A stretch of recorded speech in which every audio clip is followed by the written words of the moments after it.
So sabi ni Fernando, no? Siyempre, isali natin, ano? Kasi nag-chat online, ano? Sabi niya, hindi na kami dadaan dyan.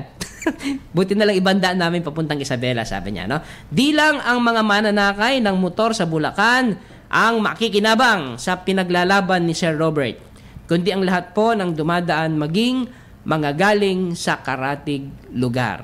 Yan. Kudos, Sir Robert, sabi ni Fernando. Maraming salamat po, sir, sa inyong pag-unawa. Ngayon, tinawagan ko si Yusek Momo, no? Nakausap ko kaya, lumabas ako, no? Ng Yusek Undersecretary ng DPWH. So, hindi niya alam yung proyekto sa Kalumpit. Ang nirepair niya si Engineer Molino. Okay?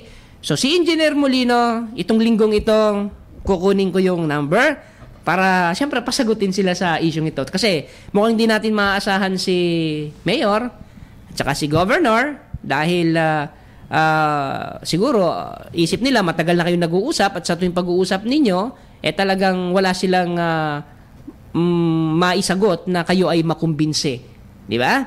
Kaya siguro deadma na, no? Dahil unang-una malayo pa lang 2016. Ayan, no? So huwag nilang kakalimutan 'yon, no? Ang akala nila ang mga riders malilimutin, no? O yun, bahala lang mag-usap-usap sa 2016. Ngayon, kung okay lang sa inyo, Sir Robert, binigay sa akin ng email ad ni Sunga, ipadadala ko sa kanya itong program natin. Para mapakinggan, okay no? Okay lang po. Kahit saan po, pwede po nilang ipadala. At kami po ay nakahanda na humarap sa kanila. At kung makakatulong po ang gagawin po natin at ang kanilang reaksyon doon sa hinihingi namin na konkreto at safety na makatawid sa ilog ng Kalumpit. At ito ilalagay din natin sa YouTube at saka sa Facebook. At ilatag natin sa Facebook na ito yung hinahing ng Bulacan Riders sa Mayor at saka sa Governor.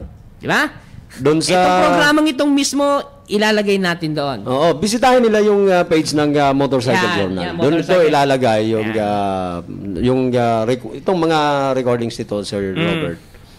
Nasa Motorcycle Journal fan page ito. Yan. So i-like nyo lang, makikita nyo na yung yung recordings, pwede nyo i-play. At iparinig sa kanila. Ikaw mismo maririnig mo to. Pwede mong i-share. I-share mo nang i-share. Kung friend mo si Mayor Jess De Jesus, i-share mo sa kanya. Kilala nyo ba si Nick Sunga? Si Nick Sunga siguro ay MIO. Municipal. Nakahalubilo na rin namin dahil sa pabalik-balik doon sa opisina nila. Pero medyo naano na po. Malamang kilala nyo yan, ano? At malamang kilala rin kayo niyan. Kilala po tayo. No? Dahil kayo yung mga taong concern sa nangyayari, ano? Ngayon, sa kahuli-hulan, pwede talaga nating sabihin, ano? Okay, aminado tayo, project ng DPWH, walang pakialam ang LGU. Kuno, kung tama yung salitang yun, na wala silang pakialam, ano? Pero sa atin lahat, kung nakakaintindi tayo, yan ay lugar mo, at pinakailaman ng dayo, alam nga namang wala kang say, di ba? Imposible yun, di ba? Kaya yung salitang project yan ng DPWH, at kami ay walang magagawa, mukhang yan po ay hindi katanggap-tanggap talaga. Ha?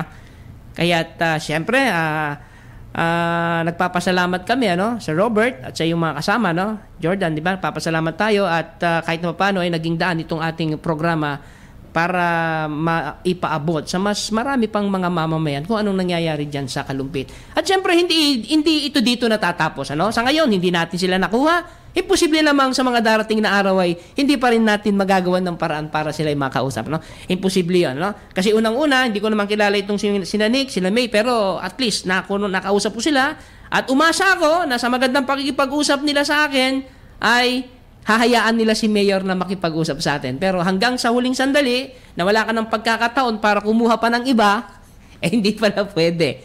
Ayan. So nakakalungkot lang, ano? Dahil yung pinakamabisang paraan para ayusin ang lahat ng mga hindi pagkakaunawaan ay dapat gamitin ay hindi nagamit. At yun nga yung komunikasyon. Di ba, Jordan, no? Tama. Hindi nila binigyan ng pagkakataon. Mas madaling magkakaintindihan kung si Mayor ay humarap, no? At pinakinggan naambo kasi isip. Meron kasing taong nakikinig pero ang isip sarado. Mahirap yun eh. Kailangan kapag ikay makikinig sa isang hinaing, ang isip at puso mo, buksan mo. Para maramdaman ni Mayor kung ano yung nararamdaman at naisip paramdam nung taong nakakaranas ng paghihirap. Pero kung makikinig ka nga, pero sarado naman ang isip mo, ibig sabihin, no, nagdesisyon ka na ang sagot mo ay no. So, mali din yon. So, hindi talaga magkakaunawaan. Kaya siguro, ang ginawa na lang ni Mayor, bahala kayo sa buhay nyo. At saka yung pinagyabang ni Governor, ano, na meron siyang natipid na halos sa 33 million. Yung isang matibay na temporaring tulay, siguro, uubos man yun, malaki na yung 3 milyon. Ang pamahalaan nakatipid, si Governor nakatipid. Pero ang kanyang mamamayan na pinagsisilbihan, yun ang gumastos ng malaki. Ang budget nila sa pang-araw-araw, nadagdagan. Di ba? Dahil yung pagtawid mo lang ng Kalumpit Bridge, dati, kukonsumo ka lang siguro mga 2 guhit ba? Sa gasolina. Oo nga eh. Ay ngayon, gagastos ka na, hindi na 2 guhit eh. 200 na. Kaya tama yung sinasabi ni ni Fernando De Capia, no? Ni Sir Fernando, no, na hindi lang talaga riders kundi lahat ng mamayan, no. Maging yung mga simpleng sumasakay ng jeep, no? 'Di ba? Yung sumasakay ng jeep, pag yung jeep ay nagre-route, alam ka namang sumingil siya ng dating singil na. Natural hindi.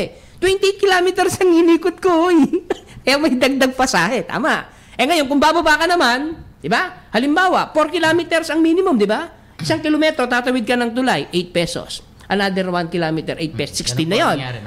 Samantalang kung isang diretso yon, 8 pesos lang. Hindi ba nakikita yon? Yun nga eh, kaya sabi ko nga, si Gob nakatipid. Yung kanyang mamamayang pinagsisilbihan at inihalal siya, yun ang gumastos. Na hindi naramdaman ni Governor. So, maganda sana na yung pagtitipid ay kasama, no, yung kanyang mamamayan. Nung maramdaman ng kanyang mamamayan yung pagtitipid na sinasabi ni Gob.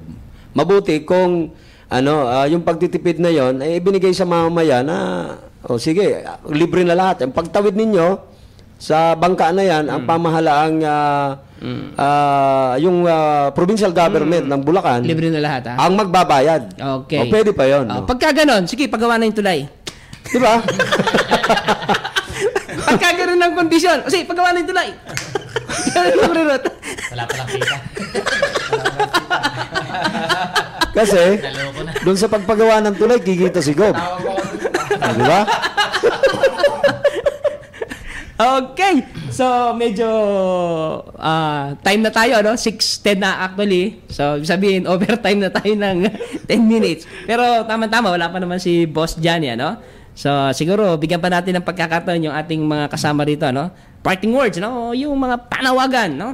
Para sa ating mga kasama doon na dapat talagang magkaisa yung riding community, no? Dahil yung wag tayong mahihiya, dahil ang pinaglalaban natin dito, hindi lang yung karapatan ng riding community, kundi lahat ng mamamayan na gumagamit ng tulay na yan. Tama po yan. Ang sa akin po, tama po yung hindi lang para sa atin ang pinaglalaban natin, Pinaglalaban din natin kasi yung matatanda na hindi na kayang tumawid dun, maglakad. Tapos sa umaga, yung mga estudyante pila, parang blockbuster na yung pila sinihan Parang may little busing lang. Ganun kahaba hanggang Jeds. Kung alam niyo yung Jeds, yung Island Resort. Hanggang doon ang pila niyan. Pagka yung umaga, yung rush hour. Pero yung pasakit sa mga mamamayan, hindi lang po puro sa riders buo yan Hindi lang siguro umaalma yung iba dahil siguro busy sila o hinahayaan na lang nila.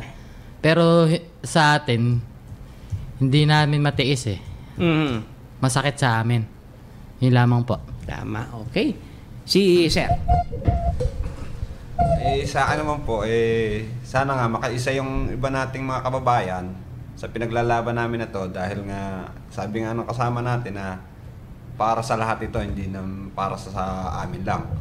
So, experience ko yon every morning, naghahatid ako ng estudyante, imbis na lagi ka kumin late ng half hour, kahit na anong oras ka umalis, kasi nga, yun yung sa pila, ang haba, then may makakasunod ka na matanda, so mabagal ang lakad, nagkaka-traffic sa tulay. So, yun ho ang aming panawagan na sumuporto sana yung iba nating mamamayan.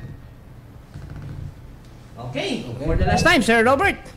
Tama po yung aming sinabi ng aming dalawang kasama na wag po natin itong ipagwawalang bahala. Ang ating mga pagpapabaya o pagsawalang kibo ay maraming paraan. Pwede po nating iutos sa ating mga anak o sa kapatid na magkomento kahit sa mga social media na iparating yung ating saloobin tungkol po dito sa usapin na ito. Yung hirap nating makatawid sa potbridge na dumuduyan-duyan. Yung ating mga kasamang mga nagmumotor na kahit nahulugang motor ay nakakakuha tayo at dahil po ay kailangan natin na gamiting service paghatid ng estudyante para makatipid pagpasok sa ating mga pinapasukan na sa kabila noon ay hinuhulugan natin at tatingin ko yung ibang mga maliliit nating mukhang ilang buwan na rin na hindi nakakahulog dahil yung kanilang panghulog ay napupunta doon sa mga bangkero. Pagsakay sa bangka, no? Tama. Sa totoo lang po ay mayroon pa po kaming ibang mga kasamang mga nagmumotor din na talagang sinasabi nila sa amin at hindi lang isang tao ang nagsabi sa amin na natutuwa nga sila nung mga nakaraan dahil nakakuha sila ng trabaho sa gawing Pampanga. Pero ngayon, tamlay na sila. Nung inabutan sila ng pagkakasara ng tulay, naisipan na nilang mag-resign kaagad. Kapapasok pa lang, nag-resign na. Dahil po, hindi na magkasya yung kanilang kikitain doon. Wow. Kaya po, ang pakiusap ko, lalo na sa kauri nating mga riders, taga Bulacan man at hindi taga Bulacan, tulungan niyo po ang Bulacan Motorcycle Riders Federation. Ang ninindigan po ng Bulacan Federation ay hindi po para lang sa Bulacan Federation, kung hindi para sa ating lahat ng mga nakamotor na gustong tumawid sa ilog ng Kalumpit dahil po kinukumpuni po ang tulay ng Kalumpit para naman sa ating pag-unlad yon. Ngunit, ang dapat po nating isipin dito ay habang kinukumpuni ang pag-unlad, sana po ay konkretong magawan tayo ng maayos, ligtas na matatawiran sa ilog ng Kalumpit. Nagpapasalamat po kami kay Sir Jordan Mijares, kay Sir Salde, na sa pamamagitan nyo ay narinig nawa kami ng aming gobernador, ng aming mayor, at ng aming mga kababayan. Sana po ay patuloy nyo kaming subaybayan, patuloy nyo po kaming tulungan, dahil kami po ay patuloy na maghahanap ng solusyon, patuloy na mag-aapila sa anumang ahinsya ng pamahalaan, pribado man, na pinaniwalaan na makasulutas nitong aming dinaranas na paghihirap. Muli, maraming salamat at magandang umaga na po sa lahat ng mga tagapakinig. Okay, may pahabol tayong text mula kay Mike, sa Caloocan, Pinaldo. Pinaldo. Sir Saldi, Sir Jordan at Sir Robert at mga iba pa ninyong makasama. Good morning. Masakit isipin na kayang tiisin ng mga kinaukulan ang kanyang mga nasasakupan. Hinayaan niyang maghirap. Ayan. Maraming salamat, Mami. Maraming salamat po. Yan, okay. So, Sir Jordan. So, Sir Robert at sa dalawang kasama natin ngayon na mahaba pang nilakbay mula Malolos, makarating lamang rito at may parating ang inyong hinaing ay naway mapakinggan ng ating kinauukulan at maramdaman din nila nawa ang ating nararamdaman. At kami po ay nagpapasalamat sa inyo na tunay nga kayong mananakay ng motor na may malasakit sa ating mga kapwa, Yes. Ang paggising ng umaga ay isang indikasyon na kayo nga po ay napakalaki, may malaking puso para sa ating mananakay ng motor. At sa lahat ng mga tagapakinig natin na palagi, tuwing umaga ay nakasubaybay sa atin, maraming salamat po.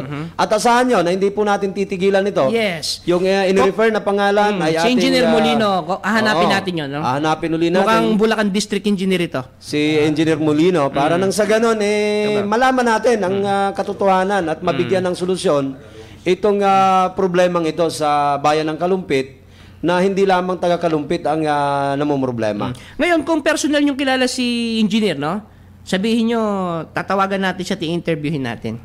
Kung sakasakali. Pero ngayon, nahanap. Tapos, kung makuha yung number niya, lang sa akin, paki-forward, tapos ako yung makipag-set up sa kanya. Okay. So, yun po. Maraming salamat sa lahat, ulit, Sir Robert. Ayan. Sir, Pangulo, no? At magandang umaga po sa lahat ng giliw na tagapakinig na ating programa, ang Motorcycle Journal. Yes. At syempre, sabi ni Fernando de Capia, hindi namin kayo tatantanan. Ayan, ano? Thank you, Sir Fernando de Capia. Thank you, Sir Fernando. Sir Mike, thank you. Syempre, sa lahat ng ating mga listeners na nandyan lang na nakikinig, ano? Alam ko po ay kahit na ang inyong kalooban ngayon ay medyo naiinis na rin dahil sa nangyaring ganito, ano? So, pero syempre, lahat ng bagay ay maaaring masolusyonan. At dapat lang sana itong ating mga lalapitan ay huwag sarhan ang sistema ng komunikasyon. Ayan, okay? So, magandang umaga at maraming salamat sa inyo lahat. Opo, ako po si Jordan Mijares. Good At morning. syempre, ako po ang inyong lingkod, Saldi Lennon. Muli pong nagpapasalamat sa inyo sa inyong patuloy na pagsuporta. See you and bye-bye. Take care.